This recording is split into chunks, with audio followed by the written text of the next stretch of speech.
Hello അസ്സലാമു അലൈക്കും good morning. ഞാൻ പത്തിരിയും ചുട്ട് അതിലേക്ക് ദാൽ ഫ്രൈ ആക്കുക കേട്ടോ. ചുവന്ന പരിപ്പിലേക്ക് 2 നെല്ലി വെളുത്തുള്ളി ഇഞ്ചിയും എല്ലാം ചതക്കിയിട്ടു, മഞ്ഞളും മുളകും ഇട്ടു, ഉപ്പും ഇട്ട് നല്ലോണം വേവിച്ചു പരിപ്പ്. ആദ്യം അതിലേക്ക് ചീരയിലയിട്ട് ഒന്നും കൂടെ പതിപ്പിച്ചതിന് ശേഷം വറുത്തിട്ടതാണ് കേട്ടോ. വറ്റൽമുളകും കറിവേപ്പിലെല്ലാം എടുത്ത് വറുത്തിട്ടു. തേങ്ങ അരച്ചിട്ടില്ല കേട്ടോ ദാൽ ഫ്രൈയിൽ. ഇത് പുഴുക്കുണ്ടാക്കുകയാണ്. പൂളയും പച്ചക്കായും, പൂളാന്നും പറയും കപ്പാന്നും പറയും കേട്ടോ. അതിലേക്ക് തേങ്ങയും പെരുംജീരകവും വെളുത്തുള്ളിയും ചെറിയുള്ളി എല്ലാം കൂടി ഇട്ട് അരച്ച് വെച്ചതാണ് കേട്ടോ. ഇത് ചുവന്ന ചീര തോരൻ വെക്കുകയാണ്. ഇല ഒത്തിരി ഇഷ്ടമാണ്, ഇലയുടെ തോരനും കറിയൊക്കെ എൻ്റെ കാക്ക്. അപ്പം പിന്നെ തോരനും അത് തന്നെ ഉണ്ടാക്കാമെന്ന് വിചാരിച്ചു.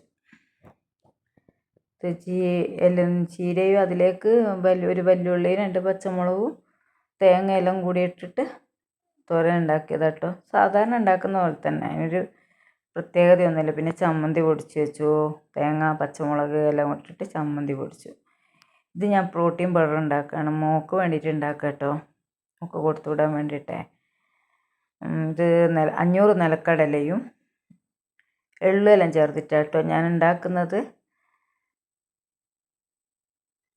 അരി തീരെ യൂസ് ചെയ്യുന്നില്ലേ, അവിലാണ് ഇടുന്നത്. ഇത് 200 എള്ളാണ് കേട്ടോ. ഇതിലേക്ക് ഞാൻ ഒരു നല്ല ജീരകം ഒരു സ്പൂൺ ഇട്ടിട്ടുണ്ട്. ഇതൊരു ഗ്യാസും അങ്ങനത്തെ ഒന്നും ഇട്ടുണ്ടാവുകയില്ല, നല്ലൊരു ടേസ്റ്റും ആയിരിക്കും. ഇത് പംകിൻ സീഡാണ് കേട്ടോ, വാൽനട്ടും. അത് രണ്ടും കൂടെ ഇട്ട്, ഇവിടെ അണ്ടിപ്പരിപ്പില്ലായിരുന്നു അതുകൊണ്ട് അത് ചേർത്തിട്ടില്ല. പിന്നെ അവിൽ, പിന്നെ കുറച്ച് മമ്പയറും കുറച്ച് ചെറുപയറും, വളരെ കുറച്ചാട്ടോ എടുത്തിട്ടുള്ളൂ. ഇതെല്ലാം കൂടെ 3-4 ഏലക്ക എടുത്തിട്ടുണ്ട്.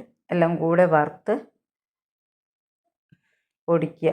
ഇതിൽ ബദാം വേണ്ടിയവർക്ക് ബദാം, അണ്ടിപ്പരിപ്പ് എല്ലാം എടുക്കുക കേട്ടോ. ഇവിടെ ഉള്ള നട്ട്സ് വെച്ചിട്ട് ഞാനങ്ങ് ചെയ്തതാണ്. കണ്ടില്ലേ, അത് ഞാൻ മിക്സിയിലിട്ട് നല്ലപോലെ പൊടിച്ച് വെച്ചാൽ കേട്ടോ. ഇതിലേക്ക് ഞാൻ മധുരത്തിന് വേണ്ടി പഞ്ചസാരയാണ് പൊടിച്ചത്. അതാകുമ്പോൾ കുറേ നിൽക്കും, ഓസ്ട്രേലിയക്ക് കൊടുത്തു വിടാൻ വേണ്ടിയിട്ടാണ്. അപ്പോൾ പഞ്ചസാര പൊടിച്ചതും കൂടി ചേർത്ത് നല്ലപോലെ ഇളക്കി യോജിപ്പിച്ച് നല്ലൊരു കുപ്പിയിലിട്ട് വെച്ചാൽ മതി, കുറച്ച് കാലം യൂസ് ചെയ്യാം. ഇത് ഞാൻ ക്ലീൻ ചെയ്യാണ് കേട്ടോ, മേലെല്ലാം ക്ലീൻ ചെയ്യാണ്. അതിനൊരു കാരണമുണ്ട്. വവ്വാൽ കയറി കൂടുണ്ടാക്കുന്നൊരു പ്രശ്നം വരുന്നുണ്ട് ഇവിടെയൊക്കെ. എൻ്റെ പെങ്ങളെ വീട്ടിൽ അങ്ങനെ വവ്വാൽ കയറി കൂടുണ്ടാക്കിയിട്ട് 5000 ഉറുപ്പ്യ ചിലവായത്. Complete clean ആക്കിയിട്ടേ. ചോറും പുഴുക്കും എല്ലാം റെഡിയായി.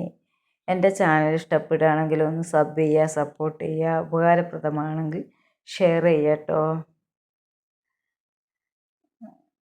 പിന്നെ മക്കാനൊക്കെ ചേർത്തും പ്രോട്ടീൻ പൗഡർ പൊടിക്കുക കേട്ടോ. വേണ്ടിയവർക്ക് അതെല്ലാം ചേർത്ത് പൊടിക്കാം.